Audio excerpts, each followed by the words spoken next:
Market માટેનો એક view, કારણ કે જે રીતે એક સપ્તાહની શરૂઆત ગૌરંગ જે આપણે એક બ્લેક મંડે સાથે જોઈ અને મંગળવારના સેશનમાં થોડી એક રે ઓફ હોપને એક રિકવરી જોઈ, ફરી આપણને ગઈકાલના સેશનમાં એક ઘટાડો. અને જે રીતે હવે આજથી મહત્વનું એટલા માટે એક તો એક્સપાયરીનું સેશન છે, દિગ્ગજ TCS સાથે હવે Q3 અર્નિંગ્સની એક શરૂઆત આપણે જોશું.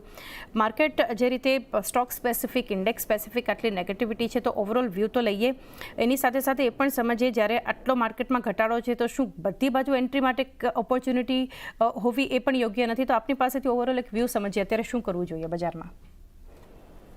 ઘણો આભાર ચાંદી આપનો, સૌને પ્રણામ અને શુભ પ્રભાત અમારી તરફથી.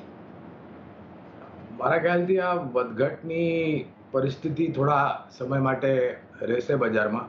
જે રીતના સંકેતો છે બજારમાંથી, ઇન્ડિયા વિક્સ ઘણું વોલેટાઇલ છે, ક્યારેક 13ની નીચે આવે છે તો ક્યારેક 15ની ઉપર જતું રહે છે. પરિણામોને લઈને આજે શરૂઆત થશે, TCSના પરિણામ બજાર બંધ થયા બાદ આવશે મારા ખ્યાલથી, અને પછી આવનારા અઠવાડિયામાં આપણને તીવ્ર ગતિથી બાકી અન્ય કંપનીઓના ત્રીજા ત્રૈમાસિકના પરિણામ આવતા દેખાશે. મારા મતે બહુ જ વધારે પડતી નીચેની સપાટી અહીંયાથી અથવા તો અહીંયાથી બહુ જ ઉપરની તરફની સપાટી જોવા મળે એની શક્યતા ઓછી લાગે છે. 23,300 23,500 નીચેની તરફ, 23,700 અને 23,800 ઉપરની તરફ. અને ગઈકાલે જે બજારની પરિસ્થિતિ હતી, મારા ખ્યાલથી શરૂઆત થોડી સારી થઈ અને પછી ધીરે ધીરે કરીને પહેલા અડધા ભાગમાં બજારે સર્વોચ્ચમ નીચલી સપાટી જોઈ અને પછી બજાર બંધ થયું તો સારી એવી રિકવરી સાથે બંધ થયું. મારા ખ્યાલથી આવી રીતના પરિસ્થિતિ આજે જે આપણે ગઈકાલે જોયેલી એ કદાચ થોડા સમય માટે રહે, દિવસો માટે રહે એવી આશંકા છે. 20 તારીખે પ્રેસિડેન્ટ ઇલેક્ટ ટ્રમ્પ શપથ ગ્રહણ કરશે અને ઓવલ ઓફિસ ગ્રહણ કરશે. એમની નીતિઓ શું છે અને શું ઘોષણાઓ કરે છે, ટેક્સ કટ અમેરિકામાં લઈને, ટેરિફ હાઇકને લઈને જે એમને વાતો કરેલી રાષ્ટ્રપતિના જે ચૂંટણી હતી અમેરિકામાં તે વખતે, હવે એ વાસ્તવિકતા મૂકે છે, નથી મૂકતા, કેટલા હદ સુધી મૂકે છે, વગેરે વગેરે.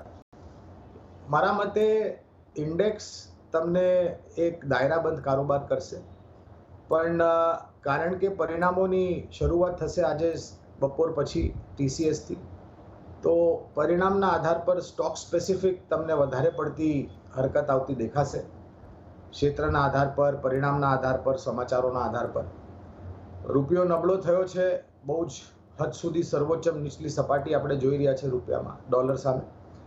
અને કાચા તેલમાં બી તમે જોવા જાઓ તો અમુક સમાચારોને લઈને OPEC પ્લસ તરફથી આપણે ઉછાળ જોયો છે કાચા તેલમાં બી. આ બધી પરિસ્થિતિ અને સંકેતો મારા ખ્યાલથી દાયરાબંધ કારોબાર થાય એવું અનુમાનિત અમારી ગણતરી છે.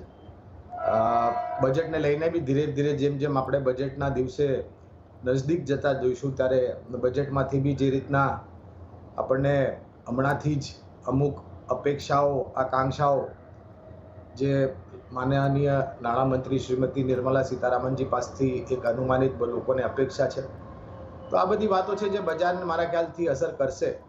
પણ બહુ જ નીચે અથવા તો બહુ જ ઉપર જાય અહીંયાથી એની સંભાવના ઓછી લાગે છે. મારા મતે સ્ટોક સ્પેસિફિક તમારે વધારે ધ્યાન આપવું જોઈએ. ઓકે, તો એક વ્યૂ ઓવરઓલ ભારતીય બજારમાં આજે આપણને ખાસ કરીને એક બનતો દેખાડી રહ્યો છે. તો એ